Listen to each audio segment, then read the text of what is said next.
Hello everyone, welcome to Jyotsna study zone. Friends, आप सब कैसे हैं? आई होप कि आप सब अच्छे होंगे और अपने एग्ज़ाम की प्रिपरेशन कर रहे होंगे। जैसा कि आप सभी को मालूम है कि कल है 22 अगस्त और कल ही है आपका यूजीसी नेट का री एग्ज़ाम। तो इसी को ध्यान में रखते हुए आज हम यूजीसी नेट री एग्ज़ाम के लिए वेरी इंपॉर्टेंट क्वेश्चंस देखने वाले हैं जो कि न्यू पैटर्न पर बेस्ड है। तो ये क्वेश्चंस आपके एग्जाम्स के लिए बहुत ही बेनिफिशियल होने वाले हैं। आज के वीडियो में उन्हीं क्वेश्चंस को लिया गया है जो कि जून 2024 में पूछे गए थे। तो चलिए हम स्टार्ट करते हैं अपने आज के सेशन को। और स्टार्ट करने से पहले अगर आप चैनल पर नए हैं तो प्लीज़ चैनल को सब्सक्राइब कर दीजिए और बेल आइकन को प्रेस कर दीजिए, जिससे कि चैनल पर आने वाली सभी इन्फॉर्मेशन सबसे पहले आपको मिले। इसके साथ ही साथ आप मेरे टेलीग्राम चैनल और व्हाट्सएप चैनल और इंस्टाग्राम पर भी मुझे फॉलो कर सकते हैं। तो चलिए बिना टाइम वेस्ट किए हम स्टार्ट करते हैं अपने आज के सेशन को और देखते हैं इम्पोर्टेंट क्वेश्चंस को।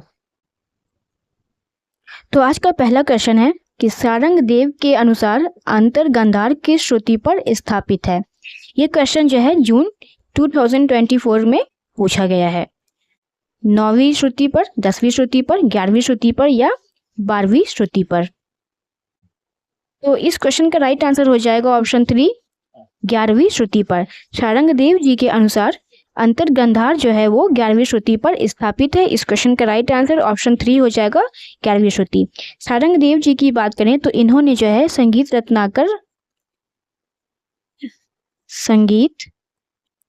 रत्नाकर ग्रंथ की रचना की हुई है। ठीक है, तो इस प्रकार इस क्वेश्चन का राइट आंसर ऑप्शन 3 हो जाएगा। नेक्स्ट क्वेश्चन है, खंड जाति मठ ताल में इकाइयों की संख्या कितनी है? 10, 12, 14 या 16। तो इसमें आपको बताना है कि जो खंड जाति की मठ ताल होगी उसमें इकाइयों की संख्या कितनी हो जाएगी। तो चलिए हम देख लेते हैं।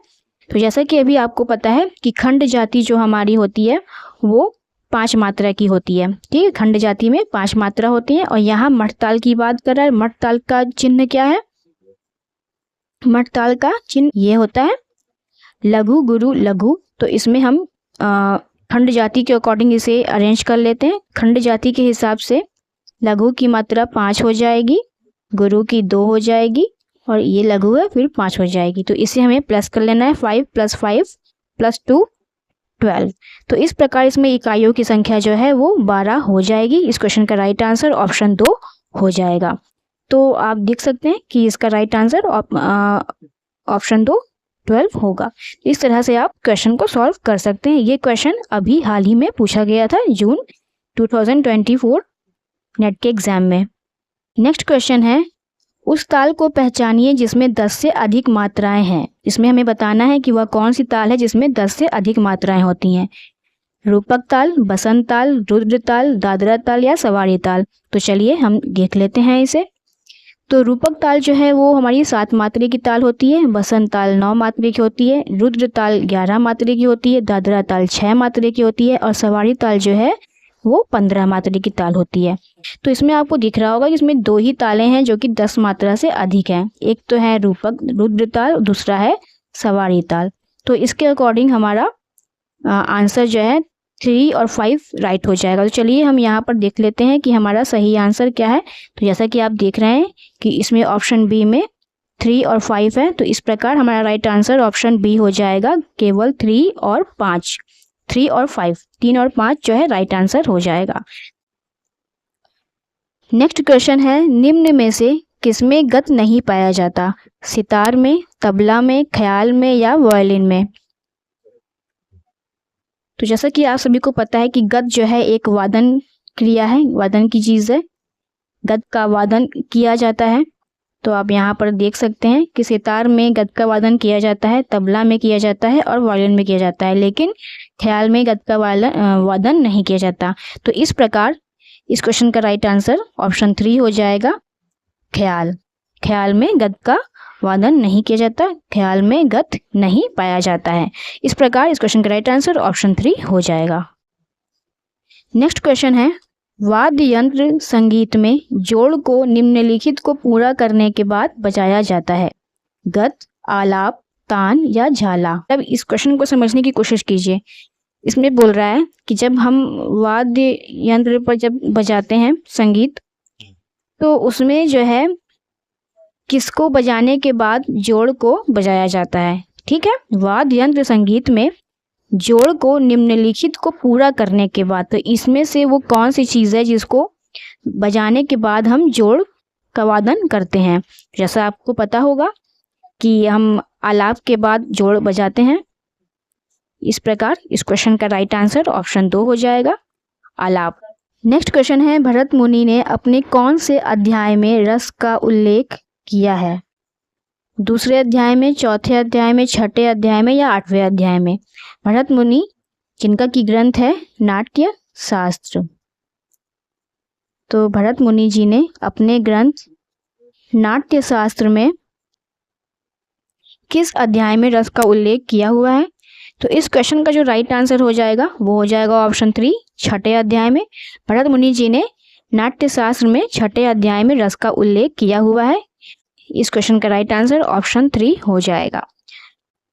नाट्य शास्त्र में कुल 6 अध्याय हैं जो कि संगीत से संबंधित हैं।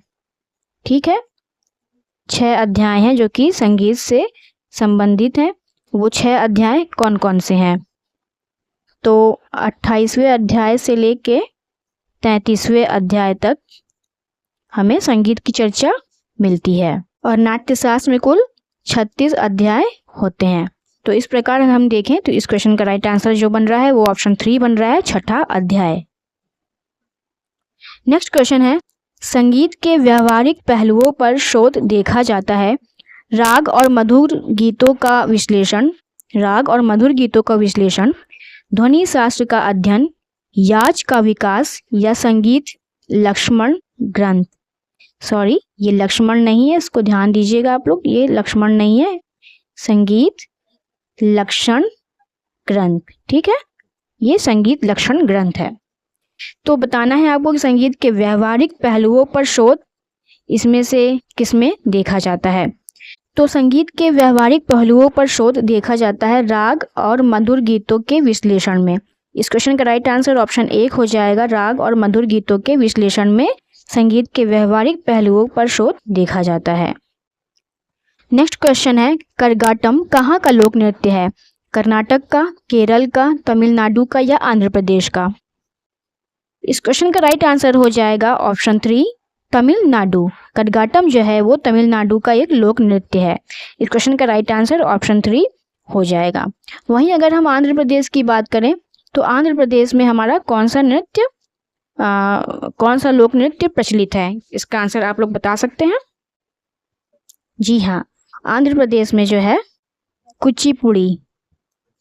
ठीक है, आंध्र प्रदेश का लोक नृत्य कुचिपुड़ी और केरल का जो है कथकली।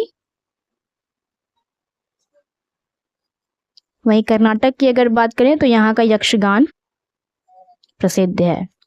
ठीक है, तो इस क्वेश्चन का राइट आंसर ऑप्शन 3 हो जाएगा, तमिलनाडु। नेक्स्ट क्वेश्चन है, कमायचा किस श्रेणी से संबंधित है? पवन वाद्य यंत्र से, धात्विक वाद्य यंत्र से, तंत्रीय वाद्य यंत्र से या अवनद्य वाद्य यंत्र से? मीन्स इसमें पूछ रहा है कि कमायचा किस श्रेणी का वाद्य है। तो कमायचा जो है वो तंत्र वाद्य है, यानी तंत्रीय वाद्य यंत्र है। तो इस प्रकार इस क्वेश्चन का राइट आंसर ऑप्शन 3 हो जाएगा, तंत्रीय वाद्य यंत्र।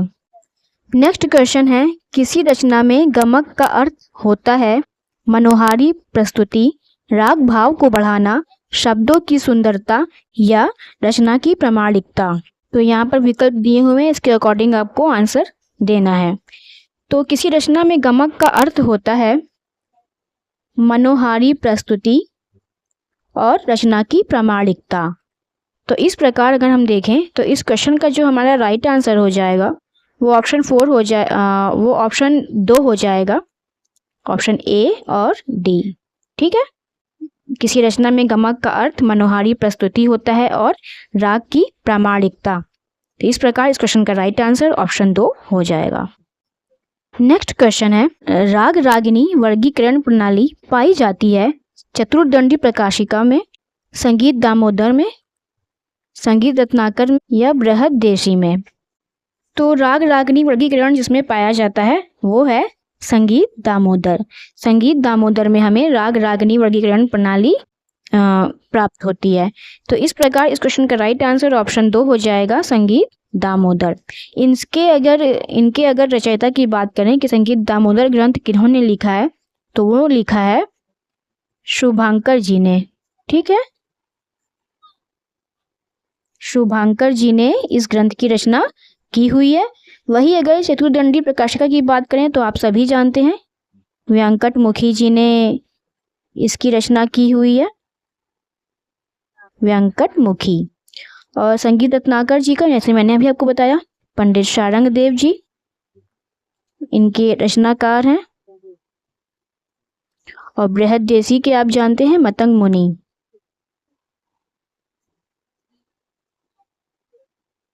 ठीक है, तो इस प्रकार इस क्वेश्चन का राइट आंसर ऑप्शन 2 हो जाएगा, संगीत दामोदर। नेक्स्ट क्वेश्चन है, निम्नलिखित में से कौन सा 64 कलाओं में शामिल नहीं है? मतलब इसमें से कौन सी कला है जो 64 कलाओं में शामिल नहीं है? तक्षणम, गंधलेपनम, उदघातम या आलेखन। तो इसमें से वो कौन सी कला है जो 64 कलाओं में शामिल नहीं है? इस क्वेश्चन का राइट आंसर हो जाएगा ऑप्शन 2, गंधलेपनम। गंधलेपनम जो है वो 64 कलाओं में शामिल नहीं है। बाकी तक्षणम, उदघातम और आलेखन, ये तीनों ही जो है आपको 64 कलाओं में देखने को मिलेगी।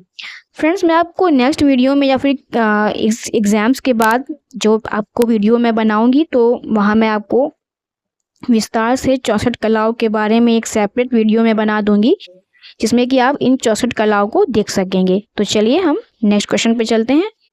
नेक्स्ट क्वेश्चन है, पनिहारी लोक नृत्य कहाँ लोकप्रिय है? उत्तर प्रदेश में, राजस्थान में, मध्य प्रदेश में या पंजाब में? इस क्वेश्चन का राइट आंसर हो जाएगा ऑप्शन 2, राजस्थान में। पनिहारी लोक नृत्य जो है वो राजस्थान में बहुत ही लोकप्रिय है। तो इस क्वेश्चन का राइट आंसर ऑप्शन 2 हो जाएगा। फ्रेंड्स, अगर आपको ये वीडियो पसंद आ रही हो तो प्लीज़ वीडियो को एक लाइक जरूर कर दीजिएगा और इसे अपने दोस्तों में शेयर जरूर से कर दीजिएगा। नेक्स्ट क्वेश्चन, वैदिक स्वर में पहला स्वर है चतुर्थ, क्रुष्ट, मंद्र या अतिस्वर्य? वैदिक स्वर का जो पहला स्वर होता है वो होता है क्रुष्ट। ठीक है, पहला स्वर क्रुष्ट होता है, दूसरा होता है द्वितीय,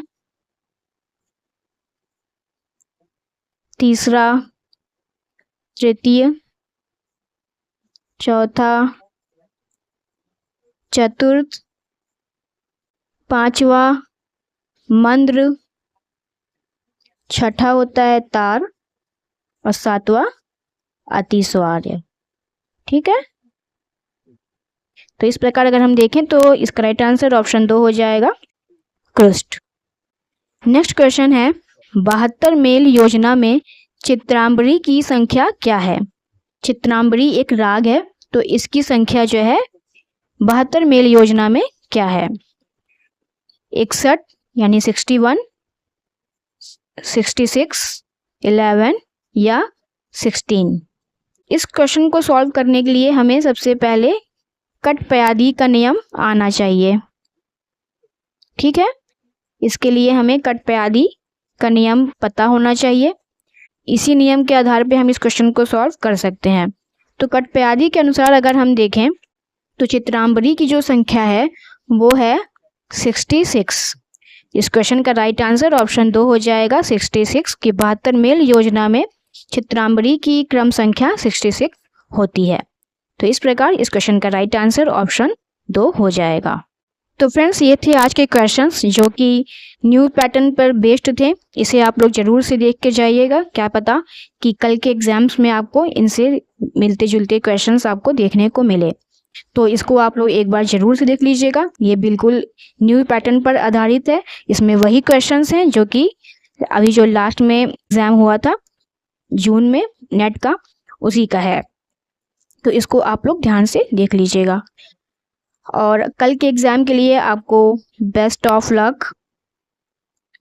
आप कल अपना जो है बेस्ट देने की कोशिश कीजिएगा, अच्छे से अच्छा कीजिएगा, इसके लिए आपको बेस्ट ऑफ लक है।